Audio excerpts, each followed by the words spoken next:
Power rank my top 5 best things about NBA Summer League as a fan.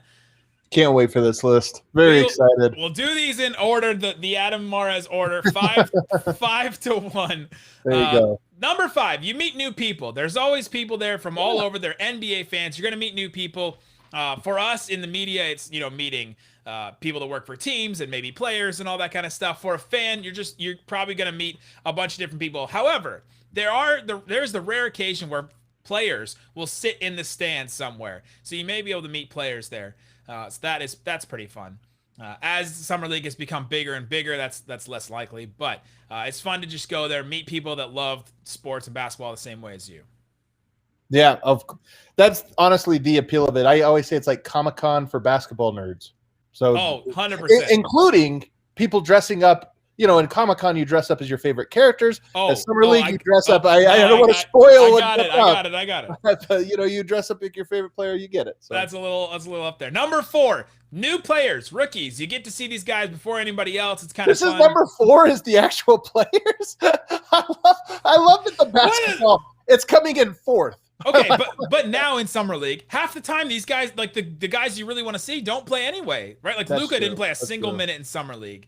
He was ducking, yeah. How much did Zion play in Summer League? I don't remember. Probably not that much, but like. I do remember because here you'll remember this. There was a rebound. I can't remember. Somebody else grabbed it. Man, I wish I could remember who the player was.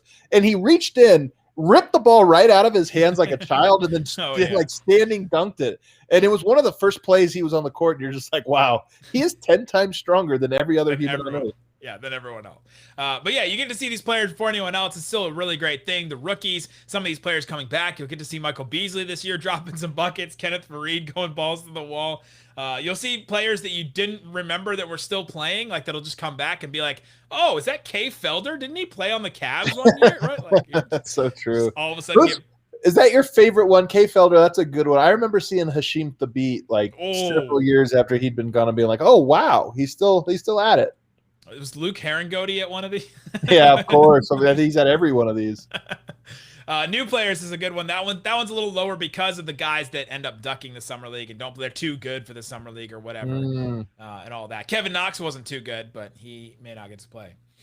Number 3, this is what you alluded to earlier, the old school jerseys. It is like you said, Comic-Con for the NBA. Right. Everybody shows up and the throwback Minnesota Grizzlies or the Memphis Grizzlies and the Kevin Garnett Minnesota Timberwolves jerseys and just any kind of the most random jersey you have, bring it and wear it at Summer League. That's one of my favorite things, is just to see you almost should get a bingo card and start just checking off all the old school jerseys you see.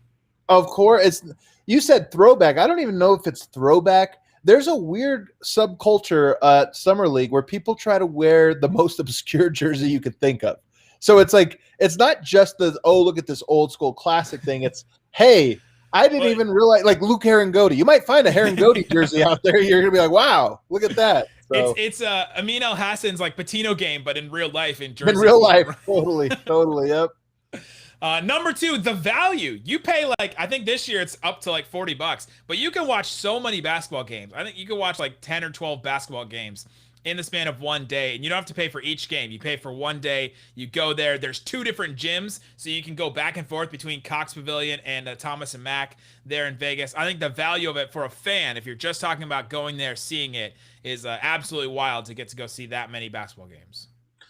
It is really cool. The venue is really great. I wish there was 4 courts. I mean, I actually wish there was another court adjacent to Cox Pavilion. Maybe they just progressively get smaller, and there's and the 4th gym is just a blacktop, outside. They play with a college ball. Yeah, it's 110. You have to be out there. But no, it's a super fun environment. I am shocked that the value of the ticket price is coming ahead of the game. I do find that a little unsettling. In Summer League, the games are not necessarily that great, so right? True. They're so bad. Right? They're horrible. But you do get, this is more quantity over quality for sure, this Summer League. That's a great point. That's a really great point. The games are terrible, but you get to watch a lot of them. But there are Olive Garden when you're here, your family. So true. But number 1, the atmosphere. There's all the things that I just mentioned. The atmosphere of Summer League is one of the big reasons why you go.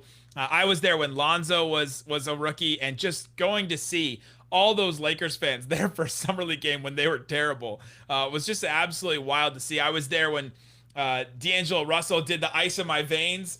I was like, I was standing in the media area. He ran right past us, and after he hit that game winner, like just seeing stuff like that every once in a while is just absolutely great to see that.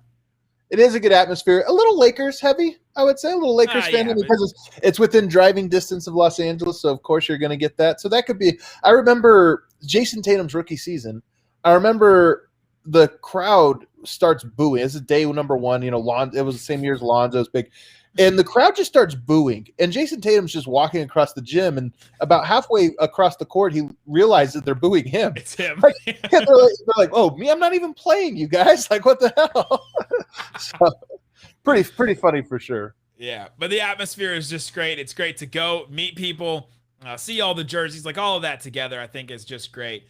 There's all kinds of like different events and kiosks and stuff that you can walk by and see. Like you can try and jump as high as an NBA player and all those just random little things. There's people with booths. All that stuff is great. Did I miss anything? Did I forget anything about Summer League that's great? I think you missed the number one thing. I think you missed the number one thing here. So it's a big miss. But no matter what happens, every fan base will declare victory. So if you happen to go out and dominate, I remember the Sacramento Kings in Vivek's first year won the Summer League. I remember they raised the banner. They raised the banner. Like you just need to declare like it means something. But if your team loses, it's like, yeah, Summer League, guys, come on. Like it doesn't matter. Like no matter what happens, you can have a guy, your number one draft pick goes out and averages 4 points, and you could be like, you know what he did though? He was plus minus was. You find something to like talk yourself into. And now in Vegas, you get to see every team, right? So that's definitely a positive too. Oh yeah, it's cool that they're all together. Yep, exactly. Because it used to not be that way. We had the Sacramento one and the Orlando one, and Vegas and Utah had one, and there's so many other ones, and now they're just all together, which is great. Which is great, man. I'm excited for it. I'm hyped for it, even though I'm not sure if the Nuggets will have a team there. I'm still hyped for Summer League. The Mavericks may trade their two best Summer League players for Goran Dragic by the time they go to Summer League. But... By the way, don't think I don't see what you're doing, Portland, bringing in these guys, bringing in these ringers. You know, Neil O'Shea, you want to talk about it's a total Neil O'Shea move to win Summer League and then be like, hey, we're off to a great start here. You guys all put me in the pressure cooker. Look what I brought to you, a championship. We have this young core that's coming up. Young core with Michael Beasley and Fareed and Moutier. And yeah, look at this young core we have. Young core with experience. That's so rare. It's also, rare. Great defenders. Fantastic. Bolstering the defense with Fareed and Michael Beasley and Emmanuel Moutier. Oh my gosh. There you go. That's their power rankings. That's Locked On NBA on Friday. Go follow Adam Mares and go listen to Locked On Nuggets. Follow me and Locked On Mavs. Great stuff coming all off season long. Guys, thanks so much for listening to Locked On NBA.